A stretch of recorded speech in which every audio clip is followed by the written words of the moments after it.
A very good morning and welcome to our session on the topic cervical cancer, screening and vaccinations. We are glad to have Dr. Shilpi Sachdev who will talk about it briefly. The doctor will help us understand more about this in details. If you have any doubts, any query, put that on the comment section. The doctor will answer every question in the last of the session. So be there till the last. Doctor, you have the stage now. Yeah. Good morning, everybody. I'm Dr. Shilpi Sachdev, consultant, obstetrician, and gynecologist at Apollo Cradle, Motinagar. A warm welcome to all of you. So today I'm going to discuss about cervical cancer screening and vaccination. So, what is cancer? Everybody is very scared of cancer. Cancer is any overgrowth of the cell when they grow or outnumber, and they spread to other organs also. This is a cancer. When the cancer arises from any organ, so it is named after that organ, not to the organ where it gets transferred or metastasizes. So, cervical cancer is cancer of the cervix. Now, what is cervix? Few people still think of that cervix is this part of the spine. This they know it by cervical. So this is not what we are talking about here. We are talking about cervical cancer, means cancer of mouth of uterus, so which is the lower part of the uterus, and it connects uterus to the vagina. Now, the cervix is partially visible through the vagina and it is partially inside the abdomen. So this property of cervix is we take advantage of that by looking directly at the cervix through vaginal examination and then taking sample from there and testing. Now, why I'm discussing this cervical cancer today? Because it is the leading cause of cancer in developing countries like India, and most common cancer. Worldwide, also, this is the second leading cause of cancer. So, if we take as the deaths due to cancer, so India only, caters to one third of this mortality due to cervical cancer only. So, it is very important for us to get aware about this cancer and how to prevent this cancer, how to diagnose this cancer, and how to treat. So, today I'm going to take up this prevention and vaccination, uh, and the detection, also the screening part. Now, the cervix is the a part of the mouth of the uterus, as I already explained. This cancer is caused by a virus, human papillomavirus. So that is why we have a vaccine which can really prevent this virus entering, causing problem in the body, and we can, if we catch this cancer at a precancerous stage, then we can also treat that cancer. So, this virus is called human papilloma virus. Now, you have never heard about any vaccine which is preventing any cancer, because vaccines you give to your kids, your babies, and you have seen in COVID times that people are getting vaccines for this virus, COVID virus. But because this cancer is caused by a virus, that is why there is a vaccine which can prevent this cancer. So this is the only cancer which is preventable by virus. So we have a great opportunity to prevent our females from getting this cervical cancer. So this virus not only causes the cervical cancer, it is also involved in causing vulval, vaginal, oral, and penile cancers in males. So, this vaccination can be given or should be given to the males also. Now, starting with the screening part, that how do we screen, and what is screening actually? So, screening is detecting any tumor or cancer in the body before it shows its symptoms in the body to females. Now, what can be the symptoms? The female can present with intermenstrual bleeding. Intermenstrual bleeding means any bleeding which occurs in the mid cycle. So once you're finished with your periods and after few days of not getting any bleeding, you start with periods again in between, and then again it stops, and then again you have your normal cycle.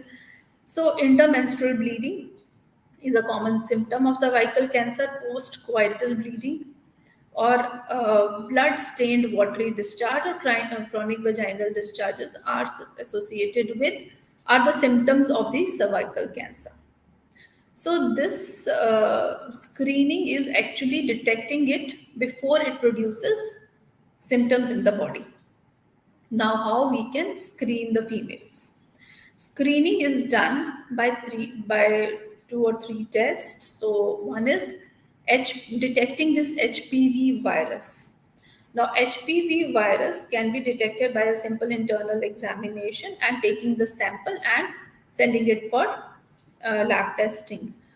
And then second is the pap smear. Pap smear does not detect the virus, but the virus which causes changes in the cells, which are precancerous. And these precancerous changes can convert later on slowly into cancer. So the pap smear or liquid-based cytology, also we call it, is the examination of cell changes brought about this virus by this virus. So if we do a pap smear, then it has to be done once in every 3 years. If we are doing it, taking the sample for HPV, it is to be done once in every 5 years. If we are taking the test for both simultaneously, then once in every 5 years it can be done.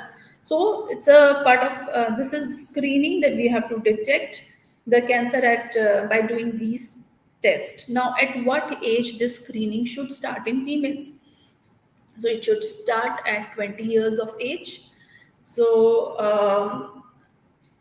again, that remains the same from 30 years to 65 years. It has to be done once in every 5 yearly if you are doing HPV or HPV plus pap smear, and if you are doing only pap smear or LBC, it has to be done once in every 3 years.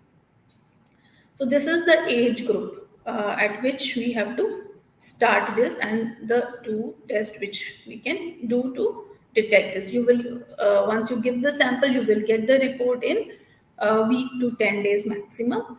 And it's a very simple test. You just have to go to your gynecologist. She will make you lie down, and she will do just a simple internal examination, and she will take the sample from the mouth of the uterus.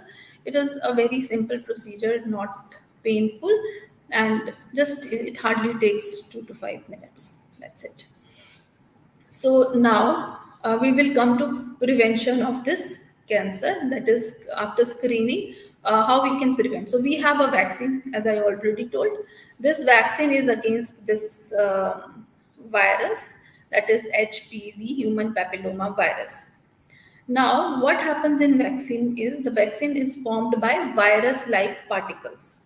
These virus-like particles are introduced into the body. So once these virus-like particles are introduced, it induces the immune system of the body to produce certain antibodies against this virus, human papilloma virus.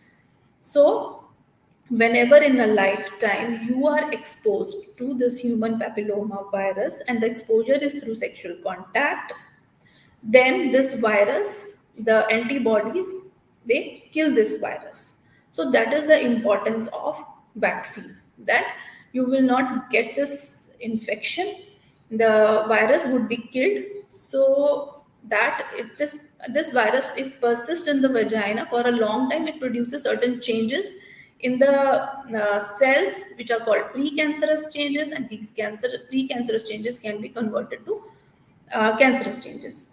So the latency, the lag period between the HPV infection, the precancerous changes to cancerous changes, is around 10 to 20 years. So we have a whole lot of time to detect this and to treat it at a stage. So if we detect it at the stage of precancerous, when it has produced changes in the cells, we can 100% treat this pre-cancer, and it will not convert into cancer. So it is the cancer is 100% preventable, and this precancerous changes are 100% curable. So that is why these changes, this virus produces the changes. So we have to deal with the virus first. And even if the virus is there in your body and it has already caused certain changes in the cells, then we should be able to detect those changes and bring about, and then we should treat it. Now, there are around 100 serotypes of this virus. So, this is the problem, that 100 types of HPV, human papillomaviruses, are present in the body. Or it can, there are types which can come in contact with you. Now, the most important ones are 16 and 18, which are oncogenic, means they are cancer causing. So they are responsible for 76% of cervical cancers. Now, what about other 10 to 20% of the cancers are caused by other types like 31, 33, HPV 45, 52, 58. These are the types which cause other 10 to 20% of the cancers. Now, there are types like HPV 6 and 11, which are responsible for 90% of benign warts. Warts are some growths on the mouth of the vagina, vulva, and these are caused by 6 and 11. So now our vaccines, as we know all this, we have this information, our vaccines are focused at this on these viruses, so that we can give the maximum coverage and maximum benefit to the female.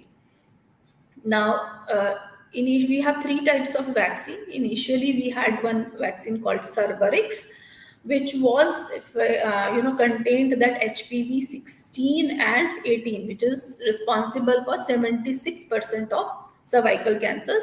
But this GSK vaccine is not available now. It is not being produced by the company. So next, what is available to us now is Gardasil plain, which has four viruses, HPV four types like 6 and 11, which are benign, causing warts, 90% of the benign lesions, and 16 and 18, which are responsible for 76% of the cancer. So Gardasil 4, and the other one is Gardasil 9. The Gardasil 9 has 9 types of viruses.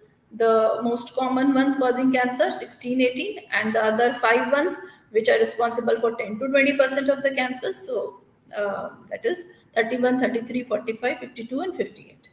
And 6 and 11 also, which are what causing, which cause what. So we are now, if we give Gardasil 9 to the ladies, so it is effective to the tune of almost 100% in preventing the cancer. But yes, the condition is that it is to be given before you are exposed to the virus, that is through sexual contact. So best age is the age recommendations are 9 years to 26 years of age. This vaccine should be given. These are the guidelines. And from 26 years of age till 45 years of age, it can still be given, but you have to talk to the patient. You have to talk to them that you might already be exposed to some of the viruses, and to the virus to which you are still not exposed, this vaccine is going to protect you against those viruses. So till 45 years of age it can be given. Now, what is the dosage schedule? Age, I told you, the dosage schedule would be that if it is given before 15 years of age, that is before a child celebrates her 15th birthday, it is given in two doses. That is zero, that would be the first dose, and within 6 to 12 months of the first dose, you can give the second dose. If the female has crossed this 15 years of age, then three doses are to be given. They are like 0, 2, and 6. So that is for both the vaccines, Gardasil 4 and Gardasil 9. Now we have a new vaccine, which is a indigenous developed vaccine called Sarvavac. It is produced by Serum Institute of India, and it's already launched, but it would be soon available to us. Till now, it is till date it is not available. The cost would also be very less. The cost of Gardasil 4 and 9, they're little expensive medicines, vaccines. So that is what I wanted to put forward. If you have any queries, you can ask me.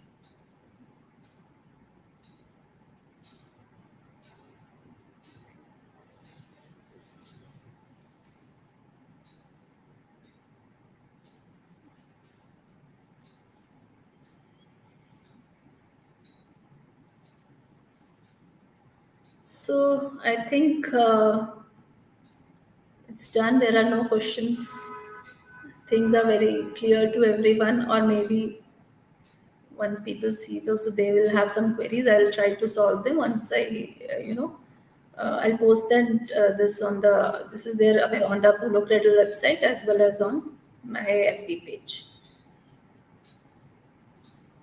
Thank you. Good day.